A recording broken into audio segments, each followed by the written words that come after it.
చాలా అసలు మాటలు రావట్లేదు. I'm very very happy. I don't know what to say anymore. Thank you so much. Thanks a lot. Please do. Thank you.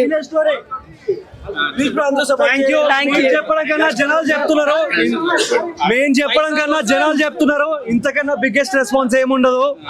నేను పడ్డ 10 సంవత్సరాల చెప్పండి సినిమా చూపించి ఏడిపించావు, అందరికి కళ్ళ కట్టడం చూపించావు. లాస్ట్ మీ నాన్న చేసిన క్యారెక్టర్ సూపర్ హైలైట్.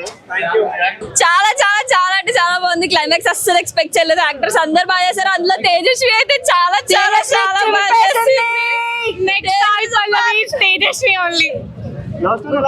చాలా చాలా బాగుంది. పేరు పెట్టాల్సిన పని లేదు. అసలు దానికి మించి లవ్ స్టోరీ ఉండదు. మీకు క్లైమాక్స్ చూడండి, డెఫినెట్ గా యూ విల్ ఎంజాయ్. అసలు అందరూ చూడండి. టికెట్ ప్రైస్ తగ్గించిన తర్వాత కూడా మీరు ఎవరు చూడకపోతే ఇంకా మీ అంతే. సో అందరికి అవైలబుల్ గా ఉండాలని తగ్గించారు. అందరూ ప్లీజ్ దయచేసి థియేటర్ కి వచ్చి చూడండి. చాలా బాగుంది. హీరోయిన్ నచ్చింది. నాకు హీరోయిన్ నచ్చింది. మీ ఫ్రెండ్ మా ఫ్రెండ్ అని కాదు, చాలా బాగా యాక్ట్ చేసింది. అసలు మీరే చూస్తారు, థియేటర్ కి వచ్చి చూడండి. అసలు ఎంత బాగా యాక్ట్ చేసింది అన్న, చాలా చాలా చాలా బాగా యాక్ట్ చేసింది. Tejaswi is the soul of the movie. Acting like అందరూ బాగా చేశారు. అందరూ బాగా చేశారు. Like the greatest love story అని ఎందుకు టైటిల్ పెట్టారు ఇప్పుడు అర్థమైంది. మనకి నేచురల్ స్టార్ నాని ఉన్నారు, ఇప్పుడు నేచురల్ స్టార్ తేజస్వి వస్తుంది.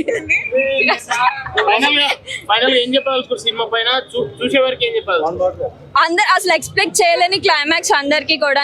అసలు చాలా బాగుంది లవ్ స్టోరీ కూడా. అసలు ఏం పట్టించుకోవద్దు ప్లీజ్. అసలు మీ ఇంట్లో వచ్చేది అసలు రిలేటెడే కాదు.